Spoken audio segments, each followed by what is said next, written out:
Hello and welcome to my channel AG spoken English. इस video में आप English के छोटे छोटे स्ट्रक्चर सीखोगे जिनकी मदद से आप बहुत सारे इंग्लिश के सेंटेंसेस बना पाओगे। ये सारे सेंटेंसेस आपके रेगुलर कॉन्वर्जेशन में काम आते हैं। तो चलिए शुरुआत करते हैं आज के लेसन की। सपोज़ आपको कहना है ये बहुत ही बुरा हुआ कि, यानी कि जो कुछ हुआ बहुत बुरा हुआ, ये आपको इंग्लिश में कहना है तो आप कैसे कहोगे। या फिर कोई रास्ता नहीं है, मतलब ये करने के अलावा कोई रास्ता नहीं है। अगर ऐसे सेंटेंसेस बनाने हैं तो आप कैसे बनाओगे। और तीसरा है बात ये है कि, यानी कि जब भी आपको कहना है कि इस वजह से ये है, तब आप इस स्ट्रक्चर का यूज़ करते हो हिंदी में, पर इंग्लिश में कैसे कहेंगे। तो चलिए शुरुआत करते हैं। तो सबसे पहले देखते हैं, बात ये है कि इसे आप इंग्लिश में कैसे कहोगे। आप एक फ़िक्स फ्रेज़ का यूज़ करेंगे और वो फिक्स फ्रेज़ है the point is that. The point is that, और उसके आगे आप लगाओगे सब्जेक्ट, और उसके बाद आएगा आपका वर्ब यानी कि एक्शन। तो चलिए पहला एग्जांपल देखते हैं। बात यह है कि तुम इसे नहीं कर सकते हो। इसे इंग्लिश में कहेंगे the point is that you can not do this. मेरी बात रिपीट करने की कोशिश कीजिए। The point is that you can not do this. बात यह है कि उन्हें जल्दी निकल जाना चाहिए। इंग्लिश में कहेंगे the point is that they should leave early. शायद ट्रैफिक हो सकता है, बहुत तेज़ बारिश हो सकती है, उन्हें जल्दी निकल जाना चाहिए, दे शुड लीव अर्ली।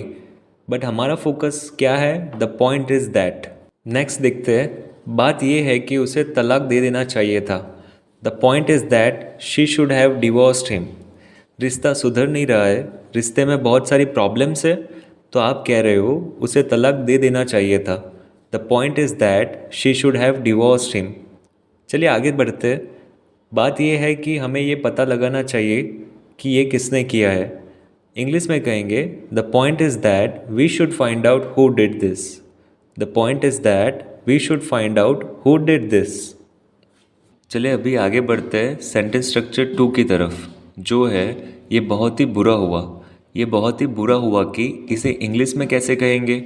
आप कहोगे इट्स टू बैड दैट, और उसके आगे आएगा आपका सब्जेक्ट और एक्शन और जो भी आपको आगे कहना है। फॉर एग्ज़ाम्पल, ये बहुत ही बुरा हुआ उसने उसे धोखा दिया। It's too bad that she ditched him. English में धोखा देने को कहते हैं to ditch someone. It's too bad that she ditched him.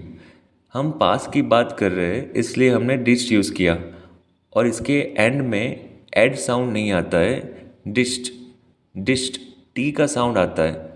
Next example है, ये बहुत ही बुरा हुआ कि हमें जाना होगा। It's too bad that we have to go. It's too bad that we have to go. चलिए नेक्स्ट एग्जाम्पल देखते हैं। ये बहुत ही बुरा हुआ कि आपको कंपनी छोड़नी पड़ेगी। It's too bad that you will have to quit the company. Next example है, ये बहुत ही बुरा हुआ कि वो गुजर गया। कोई मर गया यानी कि कोई गुजर गया, तो आप कहोगे it's too bad that he passed away. हम डाई की जगह पे पास अवे का यूज़ करेंगे, ही पास्ड अवे। तो चलिए हम आगे बढ़ते हैं सेंटेंस स्ट्रक्चर नंबर 3 की तरफ, जो है कोई रास्ता नहीं है, मतलब कोई विकल्प ही नहीं है। इसे इंग्लिश में कैसे कहेंगे। There is no way. There is no way, और उसके आगे लगाएंगे सब्जेक्ट और उसके आगे लगेगा एक्शन। एग्जाम्पल देखते हैं। कोई रास्ता नहीं है कि वो न्यूज़ संभाल सके, यानी कि कोई बहुत ही बुरी खबर है, आप किसी को देना चाहते हो और आपको शायद डाउट है और वो खबर को सुन के काफ़ी हिल जाए। इसे इंग्लिश में कैसे कहेंगे। There is a no way that he can handle the news. There is a no way that he can handle the news. हमारे पास यहाँ से भागने के अलावा कोई रास्ता नहीं है। There is a no way we run from here, यानी कि हम यहाँ से भाग के नहीं निकल सकते। उसके पास इस चीज़ को ठीक करने का कोई रास्ता नहीं है। शायद किसी ने कोई चीज़ तोड़ दी है और अभी ठीक करने का कोई भी रास्ता नहीं है। इसे इंग्लिश में कहेंगे there is no way he can fix it. किसी चीज़ को ठीक करना इंग्लिश में कहते हैं फिक्स इट। ये काफ़ी स्मार्ट फ्रेज़ है। आप रिपेयर कह सकते हो, बट फिक्स इट एक कॉमन फ्रेज़ है और जनरल फ्रेज़ है। बहुत सारी चीज़ों के लिए आप इसे यूज़ कर सकते हो। तो फ्रेंड्स, देखा आपने, बहुत सारे सेंटेंसेस बनाना बहुत ही आसान है अगर आप सही सेंटेंस स्ट्रक्चर सीख पाओ।